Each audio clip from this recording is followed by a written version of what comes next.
take you on a little journey of let's say my architectural journey that has now given us the opportunity to imagine with the King of Bhutan the future city on the border of India. But maybe starting with this photo, this is a photo of all of the richest people in Denmark and me. It's essentially the family that makes Lego. Lego is a company that has made everybody believe that Lego is from their home country, but it is from my home country. And we were asked to design the home of the Lego brick. And we tried to imagine an architecture that would be as inviting and engaging and inclusive as Lego is itself. So the roofscape is a series of interconnected playgrounds where you are invited to play on top of the building. The building is open in all four corners, so you can roam a public square where light passes between the galleries above. You can roam around without a ticket. And then it may be one of the only museums in the world where you are actually invited to touch all the artifacts. And I think that's the point I want to make about Lego, is that Lego is not a toy. It's a tool that empowers the child to create his or her own world, and then to inhabit that world through play, and to invite her friends in joining her in cohabiting and co-creating that world. And that is essentially what architecture is. We are working with NASA on Project Olympus, where we are imagining the first permanent human settlement on the moon.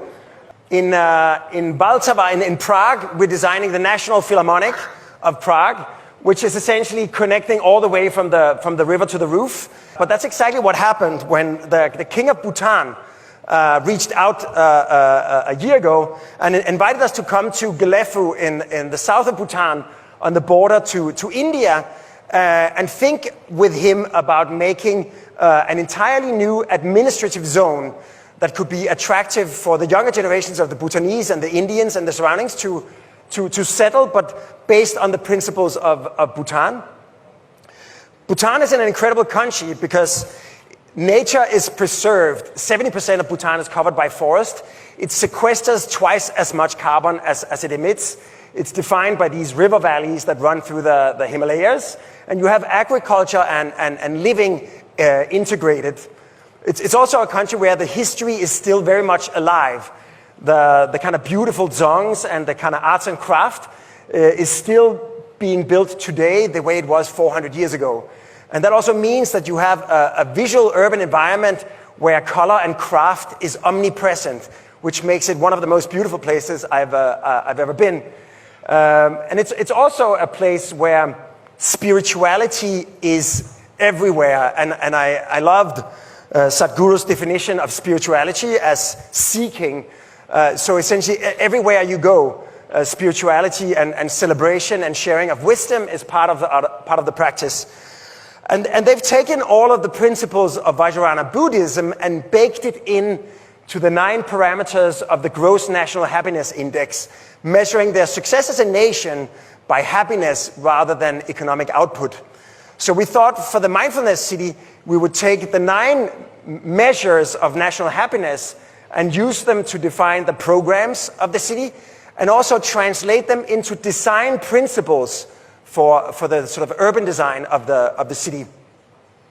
So imagine the Mindfulness City as a place where nature is enhanced rather than displaced by the city, where agriculture is integrated into the urban environment, and where the tradition is still very much alive and celebrated even in the contemporary architecture. So the place Galefu will sit on is more than 1,000 square kilometers. It's 2 natural reserves bridged by an ecological corridor where tigers can migrate in the highlands and where elephants migrate from India from the Himalayas to India.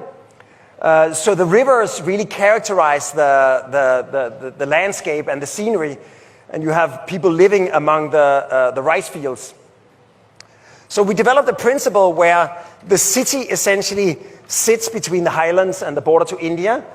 We create these ecological corridors that allow the elephants to migrate through the city unencumbered, connecting from the Himalayas to India. We also have a gravitational watershed, so that we get almost like these kind of major city parks and then like neighborhood parks along the smaller streams. And then the neighborhoods become almost like rice fields, like little terraces that cascade down the Himalayan hills. And then the city gets denser and denser the closer you get to India. Then you have essentially a regional corridor that connects to the surrounding major cities and India, a kind of local transportation hub for public transportation, and then a little like community street at the north. And everywhere these transportation corridors cross the rivers, a bridge becomes a major public building, both a connection and a destination. So here you see the airport itself is actually a bridge crossing 3 rivers. And when you move closer, you can see like how the city is really defined by these linear parks that move through it. Also, as a principle, you have 6 stories on the lower levels and up until a single story in the highlands. And that is essentially possible to build entirely with mass timber. It's the greatest natural resource of Bhutan, and it's the most sustainable way to build. So we sort of sat down with the local architects and developed a whole family of building types where we combine the available craft for like a single family, a kind of a multi-generational family, or even a kind of community, which means that when you put these building types together, you actually create this kind of perfect coexistence of old and new.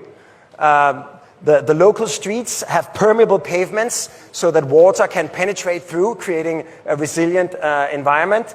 You have the waterfronts of the rivers. When you go higher, you have people living between the rice fields.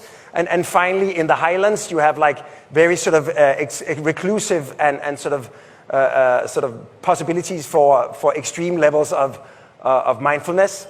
And then, for instance, the airport, also entirely made out of mass timber and modular, becomes a kind of statement of arriving to this new place. A Vajrayana Buddhist center that is a bridge, so when you cross from one neighborhood to the other, you see spiritual leaders doing their practice as you pass through the bridge. A healthcare bridge that combines Western and Eastern medicine, but also is a passage from one part of the city to another. A university, a young child going to school in the morning can see what the older students are doing and dream about their future. The market, again, a destination on top of the river and a connection between 2 neighborhoods. And maybe as the last bridge, the entire city will be powered by renewable energy. So we're building a dam. The river basically comes from the Himalayas and it continues into India. So we thought to design the dam as a temple bridge, as a Bhutanese interpretation of the Indian step wells. The entire facade is made accessible, so you can actually walk in 1,000 different pilgrimage routes down the face of the dam to a kind of present day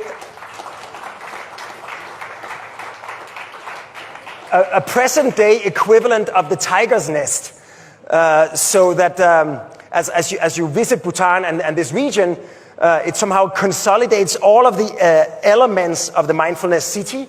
It's taking a piece of infrastructure and turning it into spirituality. It's taking a piece of engineering and turning it into art.